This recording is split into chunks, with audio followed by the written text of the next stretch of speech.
Halo semuanya, kalian tahu nggak sih apa itu PPKI? Pasti pada penasaran kan apa itu PPKI?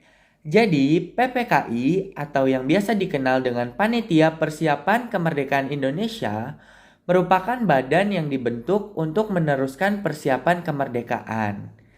Dalam bahasa Jepang, PPKI disebut Dokuritsu Jumbi Inkai. Nah, PPKI sendiri dibentuk oleh Jepang pada 7 Agustus 1945 setelah BPUPKI dibubarkan.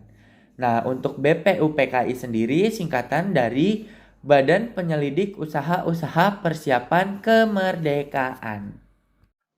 Sekarang saya akan menjelaskan kaitan kekalahan Jepang secara de facto pada Perang Dunia Kedua terhadap proklamasi kemerdekaan Indonesia dan penyebaran berita tersebut ke seluruh Nusantara.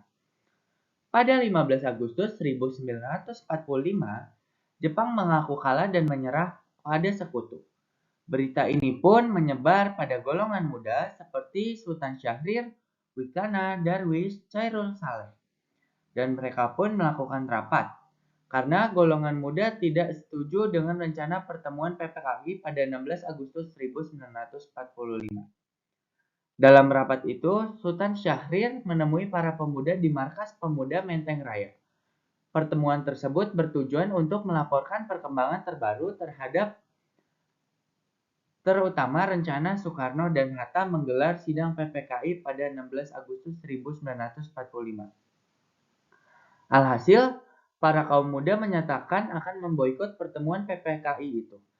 Namun, jika PPKI memutuskan proklamasi kemerdekaan segera dilakukan yang rencananya pada 24 Agustus 1945, tetap saja kemerdekaan akan dianggap sebagai pemberian Jepang. Karena PPKI dibentuk oleh Jepang, para golongan muda akhirnya melakukan pertemuan lagi pada 15 Agustus malam. Mereka memutuskan untuk membawa Soekarno dan Hatta keluar kota dengan tujuan menghindari mereka dari pengaruh Jepang terutama melalui PPKI.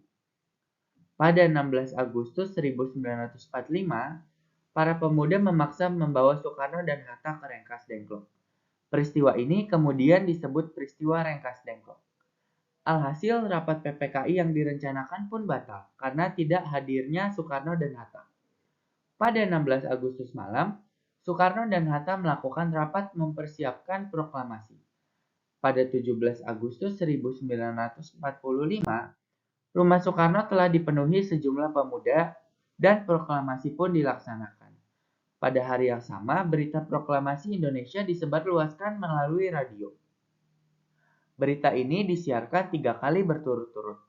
Selain itu juga, berita kemerdekaan Indonesia juga disebarluaskan melalui surat kabar, pamflet, dan juga poster.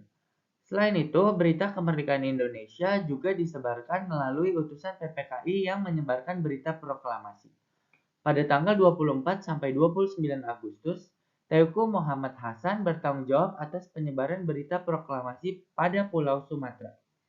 Pada 19 Agustus hingga awal September, Samratulangi menyebarluaskan berita ini pada Pulau Sulawesi, Maluku, dan Papua. Lalu, Ketut Puja menyebarkan berita kemerdekaan ini pada 23 Agustus di Bali, NTT, akhir Agustus, dan NTB 2 September. Dan AA Hamidan pada 18 Agustus menyebarkan berita di Kalimantan. Nah, semuanya, jadi itu dulu ya yang kita bahas mengenai Proklamasi Indonesia.